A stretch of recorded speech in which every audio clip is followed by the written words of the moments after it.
नमस्कार, स्वागत है आप सभी का सुजस सारांश की इस क्लास में।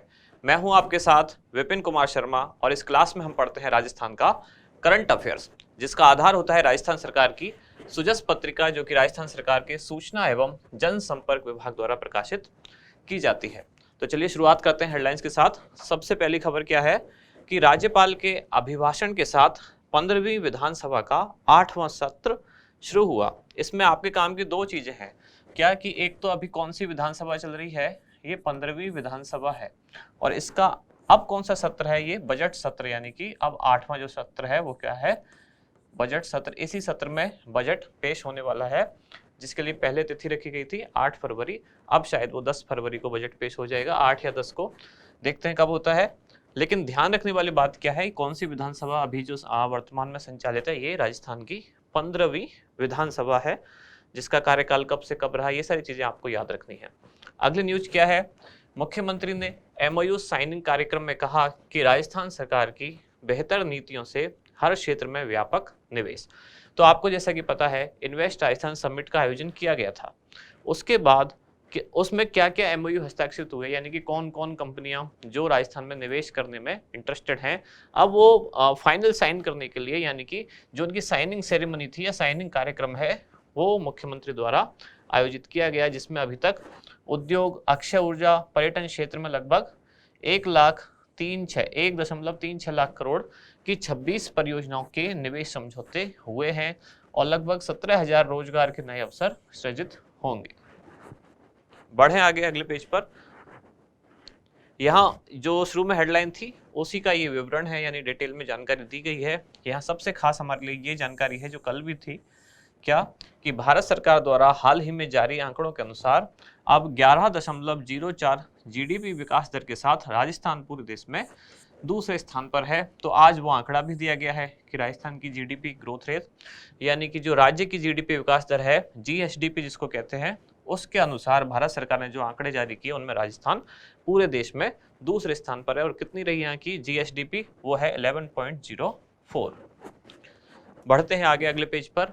यहाँ मुख्यमंत्री की स्वीकृति, अब भिवाड़ी में भी एसीबी चौकी बनाई जाएगी। कालीबाई भेल स्कूटी योजना के बारे में एक न्यूज है। और यहाँ इंदिरा रसोई योजना, जिनकी संख्या अब 980 हो चुकी है, इस चीज को लेकर आप बहुत ज्यादा परेशान रहते हैं, इसकी संख्या को लेकर। कभी आप कहते हैं कि सर पहले 870 बताई थी, फिर आपका किसी का कमेंट था 951 हो गई है, या कभी 956, अब ये 980, या कोई बताता है 1000। तो वो सारा क्या कंफ्यूजन है, आज उसको भी देखेंगे। और यहाँ है मुख्यमंत्री चिरंजीवी स्वास्थ्य बीमा योजना, तो इस योजना को आज वापस रिवाइज करने वाले हैं।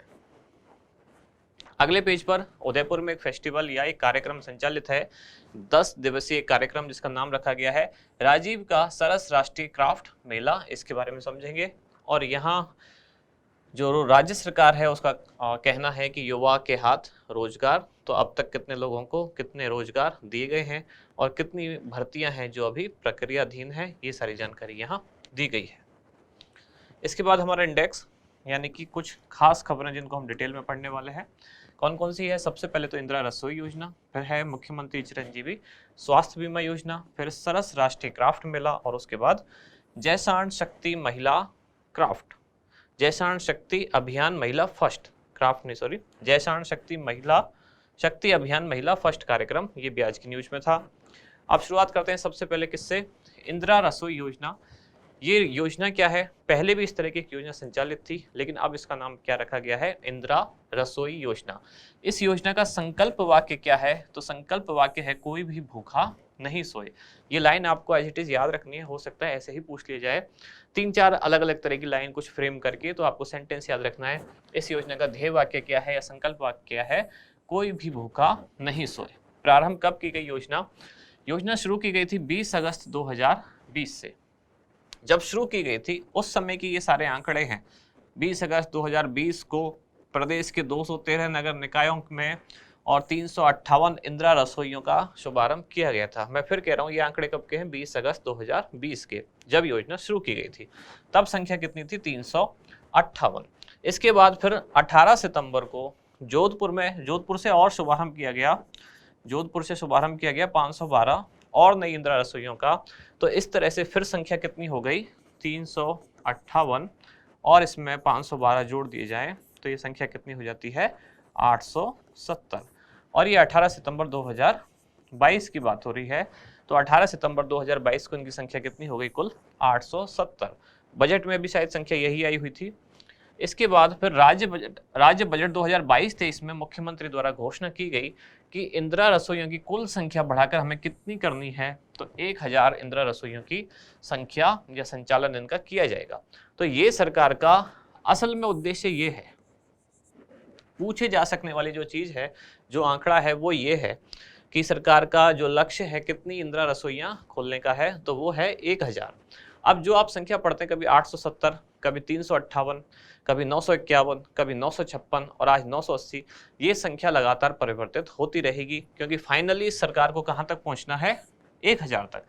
ये लक्ष्य निर्धारित किया गया। जो राज्य का बजट आया 2022-23 वाला, अब शुरुआत हुई थी 358 से, फिर हुई ये 870, फिर उसके बाद कुछ और खोली गई, फिर हुई 951 इनकी संख्या, फिर इनकी संख्या हुई 956, और आज जब हम ये न्यूज पढ़ रहे हैं, अब प्रदेश में कितनी संचालित है, तो 980 इंदिरा रसोइयां संचालित है।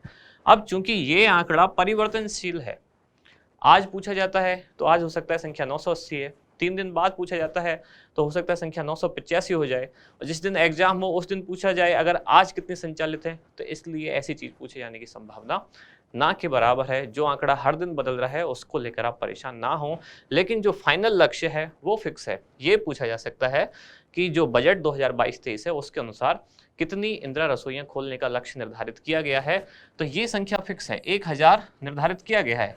अब देखते हैं, हो सकता है अब जो अगला बजट आने वाला है 8 या 10 फरवरी को, हो सकता है उसमें ये परिवर्तन कर दिया जाए। तो जब तक परिवर्तन ना किया जाए तब तक आपको ये आंकड़ा याद रखना है और इनको लेके परेशान नहीं होना है कि 358 है या 870 है या 951 है या 956 है या 980 है। ये लगातार बढ़ती जाएंगी, कब तक, जब तक 1000 ना हो जाए। क्लियर। अब बढ़ते हैं आगे। इस योजना की विशेषताएं कि इस योजना के तहत लाभार्थी को 8 रुपए में शुद्ध, ताजा एवं पौष्टिक भोजन दिया जाएगा, और इस थाली पर जितनी कीमत है उसमें राज्य सरकार द्वारा कुल 17 रुपए अनुदान दिया जाएगा। इस तरह थाली की कुल कीमत एक्चुअल में होती है 8 और 17 25 रुपए। 25 रुपए में से लाभार्थी को केवल 8 रुपए ही देने होते हैं, उसको 8 रुपए में ही खाना मिलता है। लेकिन जो खाना मिला है उसकी एक्चुअल कीमत 25 रुपए है, और उसमें सरकार ने अपनी तरफ से कितने लगाए हैं, तो सरकार ने अपनी तरफ से 17 रुपए उसमें दिए हुए हैं उस थाली में, यानी कि सरकार की तरफ से अनुदान कितना है 17 रुपए। व्यक्ति को कितने रुपए में थाली मिलेगी, तो 8 रुपए। लेकिन जो थाली में खाना है उसकी असली कीमत कितनी होती है, तो वो है 25 रुपए। थाली में क्या क्या भोजन होगा, तो थाली में 100 ग्राम दाल, 100 ग्राम सब्जी, 250 ग्राम चपाती, अचार, ये सारी चीजें इसमें होंगी। और जिला स्तरीय समिति को आवश्यकता अनुसार स्थान, मेन्यू व भोजन का समय ये फिक्स करने की स्वतंत्रता दी गई है। भोजन का समय क्या होगा, तो लंच होगा सुबह 8:30 से दोपहर के 1 बजे तक, और डिनर होगा शाम को 5 बजे से रात के 8 बजे तक। बजट इस योजना के तहत प्रत्येक रसोई का क्या बजट होगा, तो प्रत्येक रसोई के संचालन हेतु एक मुश्त 5 लाख रुपए दिए जाएंगे हर रसोई को। यानी कि अभी जैसे 980 कुल रसोई है, तो हर एक रसोई के संचालन के लिए एक मुश्त कितने 5 लाख रुपए, और 3 लाख रुपए उसको प्रति वर्ष हर तरह से आवर्ती व्यय, यानी कि लगातार संचालित रखने के लिए, मेंटेनेंस के लिए, या जो भी खर्चा हो रहा है उसके लिए 3 लाख रुपए हर वर्ष दिए जाएंगे। यानी पहली बार जिस दिन रसोई खोली गई तब उसको 5 लाख रुपए एक मुश्त एक बार, और फिर हर साल उसको 3-3 लाख रुपए दिए जाएंगे। नोडल एजेंसी या नोडल निकाय कौन है, तो राजस्थान सरकार का नगरीय विकास एवं आवासन स्वायत्त शासन विभाग इसका नोडल निकाय है।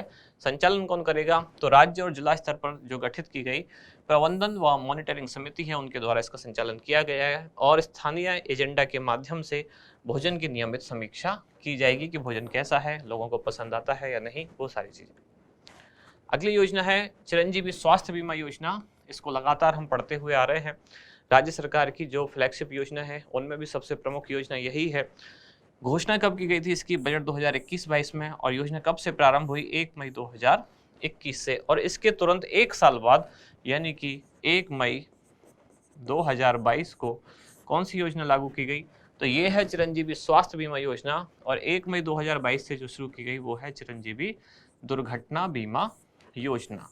इस योजना में जो बीमा कवर है वो कितना है, इस योजना का मतलब चिरंजीवी स्वास्थ्य बीमा योजना में बीमा कवर है 10 लाख रुपए और चिरंजीवी दुर्घटना बीमा योजना में बीमा कवर कितना है 5 लाख रुपए।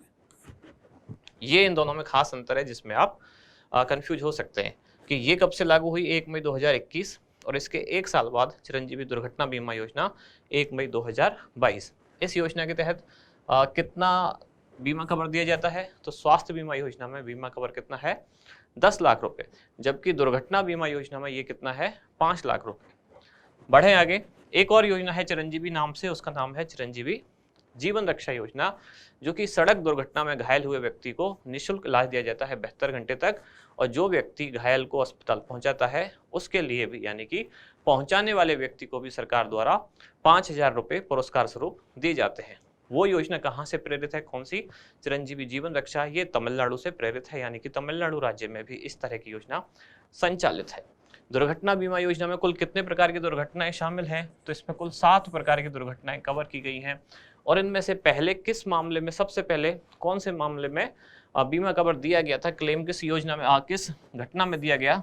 तो जोधपुर की एक घटना हुई थी, पानी में डूबने से बच्चे की मृत्यु हुई थी, तो उस परिवार को सबसे पहले इस योजना के तहत, यानी कि दुर्घटना बीमा योजना के तहत बीमा क्लेम दिया गया था। इसके बाद चिरंजीवी स्वास्थ्य बीमा योजना के उद्देश्य क्या क्या हैं? तो जो पात्र परिवार हैं उनके स्वास्थ्य पर जो होने वाला व्यय है उसको कम करना, यानी कि हेल्थ पर जो खर्चे होते हैं पब्लिक के, उनको उनमें कटौती की जाए या उनको कम किया जाए। तो पात्र परिवारों का राजकीय अस्पतालों के साथ साथ निजी अस्पतालों में भी जो कि योजना से जुड़े हुए हैं उनसे गुणवत्तापूर्ण एवं विशेषज्ञ चिकित्सा सुविधाएं उपलब्ध कराना योजना का उद्देश्य है। ये ध्यान रखें, इसमें निजी अस्पताल और राजकीय अस्पताल दोनों शामिल है। चिकित्सा सुविधाएं उपलब्ध कराना, राज्य के पात्र परिवारों को योजना में वर्णित पैकेज से संबंधित बीमारियों का निःशुल्क इलाज इस योजना में उपलब्ध कराया जाता है। पात्रता क्या है? इस योजना के तहत राजस्थान के समस्त परिवार सम्मिलित हैं, यानी कि समस्त परिवार राजस्थान के पात्र हैं, और जो इस योजना में पात्र हैं वो सभी लोग चिरंजीवी दुर्घटना बीमा योजना के भी पात्र हैं।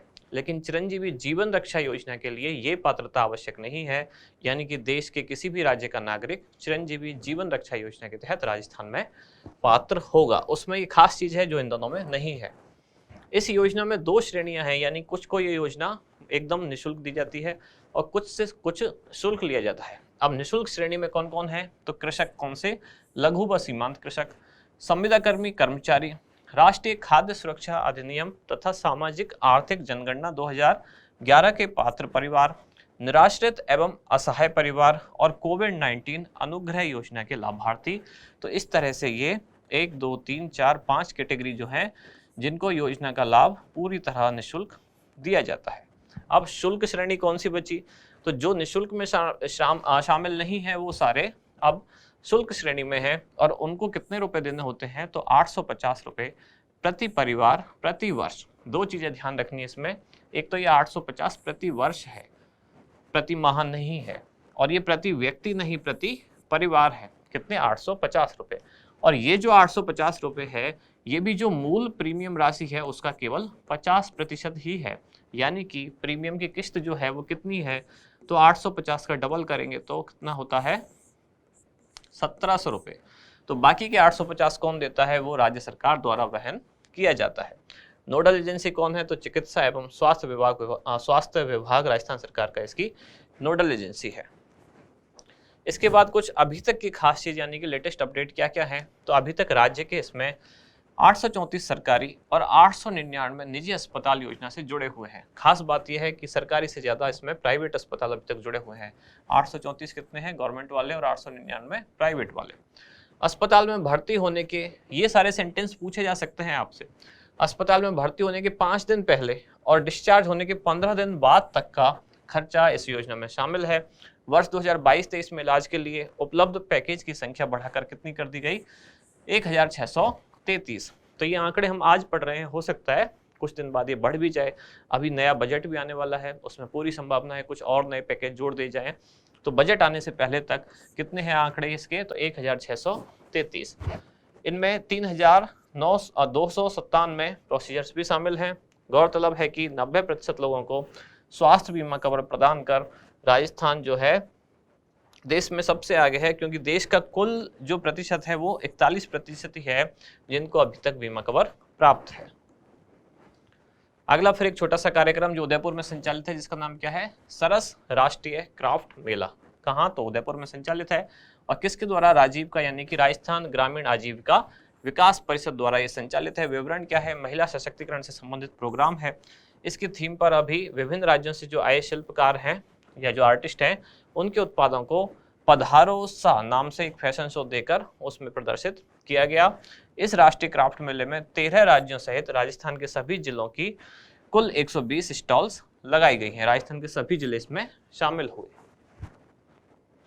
इसके बाद लास्ट क्या है, जैशान शक्ति अभियान महिला फर्स्ट अभियान या महिला फर्स्ट कार्यक्रम कहाँ आयोजित हो रहा है, तो जैशान नाम से आपको पता चल रहा होगा, जैसलमेर को जैशान बोलते हैं। और उद्देश्य क्या है इसका, महिला सशक्तिकरण। क्लियर, आगे बढ़ते हैं। आज का अभ्यास प्रश्न, उदयपुर में आयोजित 10 दिवसीय सरस राष्ट्रीय क्राफ्ट मेले का आयोजन निम्नलिखित में से किसके द्वारा किया जा रहा है, राजीव का, राजसिको, रूडो या फिर अरूडा या फिर रिको। तो क्या होगा इसका उत्तर बताएं। अब मिलते हैं कल अगली न्यूज के साथ अगली क्लास में। धन्यवाद।